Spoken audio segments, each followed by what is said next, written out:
करते हैं अक्षय पी भागवत से पहले उनके ट्रेड समझ लेते हैं। जब अंशुल से वापस बात होगी तो अपनी बात वो कंप्लीट कर देंगे। अक्षय सर गुड मॉर्निंग, अपने शेयर्स के साथ कीजिए शुरुआत सर। जी गुड मॉर्निंग डिम्पी जी, पूजा जी और सभी पैनलिस्ट को भी नमस्कार। तो चॉपी ट्रेडिंग सेशन है मार्केट्स में और दोनों तरफा चल रहा है, बट कहीं ना कहीं स्टॉक स्पेसिफिक एक्शन देखे तो थोड़ा ब्रेड्थ मार्केट का सुधरता हुआ दिख रहा है। तो आज के दो मेरे जो स्टॉक्स मैंने चुने हैं दोनों ऑटो क्षेत्र से है। तो पहला है टाटा मोटर्स। तो टाटा मोटर्स आप देखें तो एक कहीं ना कहीं ब्रेकआउट हमने कुछ ट्रेडिंग सेशन पहले देखने को देखा था, वो ब्रेकआउट एरिया वापस टेस्ट कर रहा है।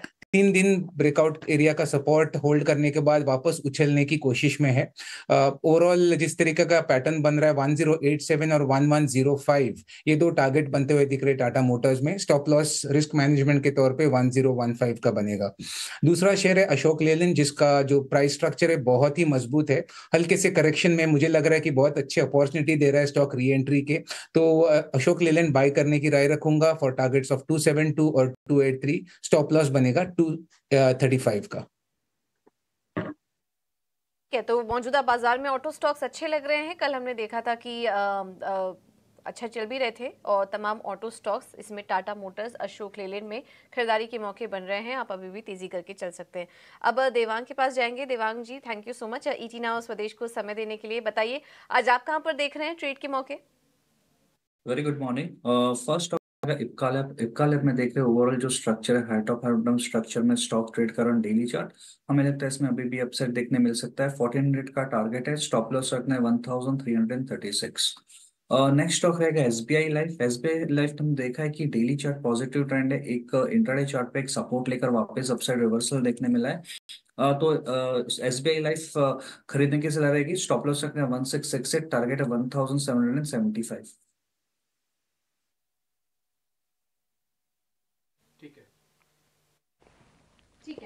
ये है सलाह दिवांग जी की तरफ से। इप्का लैब 1400 के लक्ष्य के लिए और एसबीआई लाइफ में 1775 के टारगेट्स के लिए आप यहां पर तेजी करके चल सकते हैं। अंशुल जी से वापस से संपर्क जोड़ने की कोशिश करते हैं हम। अंशुल जी, आपको आवाज आ रही है अब क्लियर? जी, आपकी आवाज आ रही है। जी बताइए, आप कहां पर देख रहे हैं ट्रेड के मौके सर? देखिए, दो स्टॉक्स रहेंगे मेरी वॉच लिस्ट में, क्योंकि मार्केट में हम side to bullish momentum expect कर रहे हैं। तो कुछ रहेंगे और जहां ब्रेकआउट है मार्केट के अगेंस्ट अल्फा जनरेट हो रहा है, वहीं पे ट्रेड करने की कोशिश करेंगे। पहला स्टॉक है आईसीआईसीआई प्रूडेंशियल। यहाँ पे 129 हफ्ते का बेस ब्रेकआउट आया है, इसको 738 पे बाई करना चाहिए। 725 का स्टॉप लॉस रहेगा और 750 का इमीडिएट टारगेट रहेगा। दूसरा स्टॉक है एमएफएसएल। यहाँ पे भी 150 डेज का बेस ब्रेकआउट आया है और फ्लैगिश काइंड ऑफ पैटर्न से कल फ्रेश ब्रेकआउट दिया है। तो 1105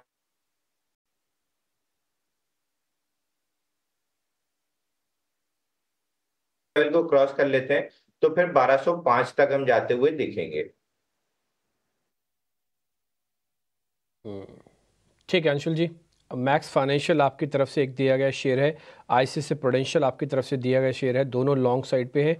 दोनों का नेचर ऑल दो मार्केट की ज़्यादा तेज़ी मंदी से जुड़ा हुआ नहीं होता, ये निजी कारण से चलते हैं। और दोनों के दोनों शेयर्स का कुछ कुछ नेचर ऐसा ही आपने देखा होगा, कई बार नोटिस किया होगा कि मैक्स फाइनेंशियल उस दिन चल रहा होता है जिस दिन बाजार वीक होता है, या उस दिन गिर रहा होता है जिस दिन बाजार स्ट्रांग होता है। तो ये इंडिविजुअल प्ले है, ठीक है। इसके अलावा अगर आप चेक करेंगे देवांग सर की कॉल, तो उन्होंने एक एसबीआई लाइफ दिया आपको। ये भी सॉर्ट ऑफ वैसे ही है इंश्योरेंस का। सोलो शेयर्स, इप्का लैब थोड़ा बहुत डिफेंसिव जैसा शेयर्स हैं, ठीक है। तो इप्का लैब हो गया।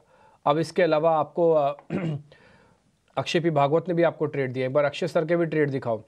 अक्षय सर के जो ट्रेड है उसमें टाटा मोटर्स है पहला ट्रेड। तो टाटा मोटर्स आपको ध्यान ही होगा कि एक अच्छा 1000 के ऊपर, ये इसकी सिंपल सा है, 1000 के ऊपर तो स्ट्रॉन्ग, 1000 के नीचे तो वीक। ये कुछ कुछ वैसा ही बन गया है। जैसे हमारा एक और शेयर था टाटा केमिकल्स, ये भी 1000 के ऊपर स्ट्रॉन्ग, 1000 के ऊपर वीक हो जाता है। दूसरा शेयर है अशोक लीलैंड। ये ऑटो कंपनीज काफ़ी पिटी हैं, थोड़ा पुल बैक आ सकता है इसमें। तो एक कमर्शियल सेगमेंट हार्डकोर कमर्शियल हो गया और एक पैसेंजर प्लस कमर्शियल का है टाटा मोटर्स, दोनों के अंदर प्ले देखने को मिल सकता है। तो सर का पूरा फोकस ऑटो पे है।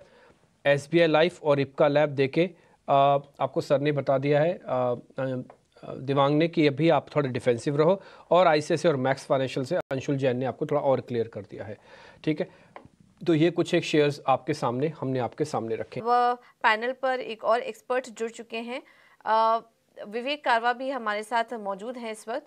विवेक ji, thank you so much ET now Swadesh को समय देने के लिए। ये एलआईसी से जुड़ी जो खबर आ रही है, इसे आप कैसे देख रहे हैं? वैसे तो काफ़ी समय से बात हो रही थी कि हेल्थ इंश्योरेंस कारोबार में एंट्री लेगी, अब स्ट्रैटेजी थोड़ी बदल रही है, एग्जिस्टिंग कंपनी में ही मेजॉरिटी हिस्सेदारी खरीद सकती है। कैसे देख रहे हैं इस अनाउंसमेंट को एलआईसी के लिए? ये बहुत पॉजिटिव रहेगा मुझे लगता है। देखिए ओवरऑल क्या है कि जो लाइफ इंश्योरेंस कंपनीज थी और सेक्टर था, वहां पे मुझे लग रहा था कि एक प्लाटू हमने टच कर लिया है और एक सैचुरेशन पॉइंट पे आ गए थे। और लाइफ इंश्योरेंस जो पेनिट्रेशन है फिलहाल कम है भारत में, लेकिन उसका जो अवेयरनेस है वो बहुत लंबे समय तक आपको लगेगा कि इसको और ज्यादा पेनिट्रेशन करे।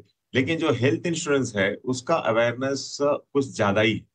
और आज के दिन ये देखने को मिल रहा है कि चाहे वो कॉर्पोरेट हो, वो इसको हेल्थ इंश्योरेंस देना चाहते हैं, या फिर इंडिविजुअल्स हो, वो भी हेल्थ इंश्योरेंस की ओर ज्यादा झुकाव है कंपेयर टू लाइफ इंश्योरेंस। क्योंकि अब लोगों का ये भी एक मानना है कि हाँ भाई अगर लाइफ इंश्योरेंस कुछ हो जाता तो है वो, अगर आपकी जीते जी कुछ होता है तो बहुत बहुत इंपॉर्टेंट चीज होती है। तो इसके लिए, और जो एलआईसी का एजेंट बेस है, करीबन 20-1 लाख एजेंट्स हैं इनके पास।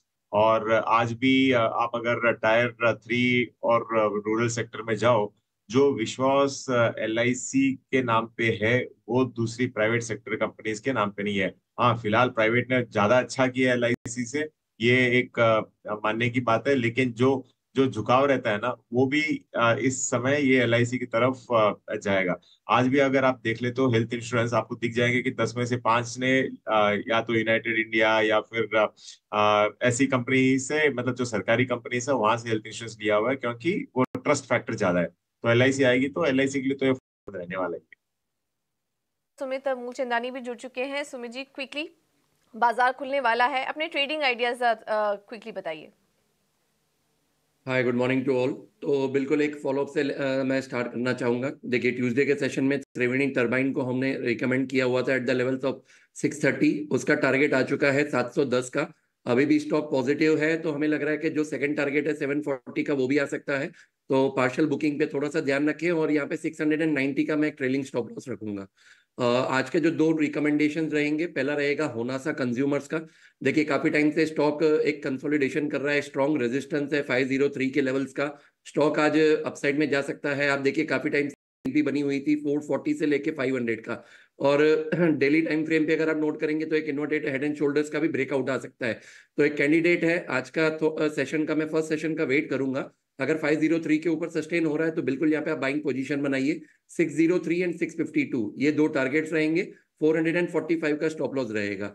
जो दूसरा स्टॉक रहेगा वो रहेगा ओरिएंट इलेक्ट्रिक्स। ओरिएंट इलेक्ट्रिक्स ने देखिए, अगर आप देखेंगे तो वीकली टाइम फ्रेम पे काफी अच्छा ब्रेकआउट दिया हुआ था 250 की लेवल्स पे। स्टॉक ने 290 के बाद एक थोड़ा सा यहाँ पे प्रॉफिट बुकिंग दिया, लेकिन अब एक ये रीटेस्ट कैंडिडेट है।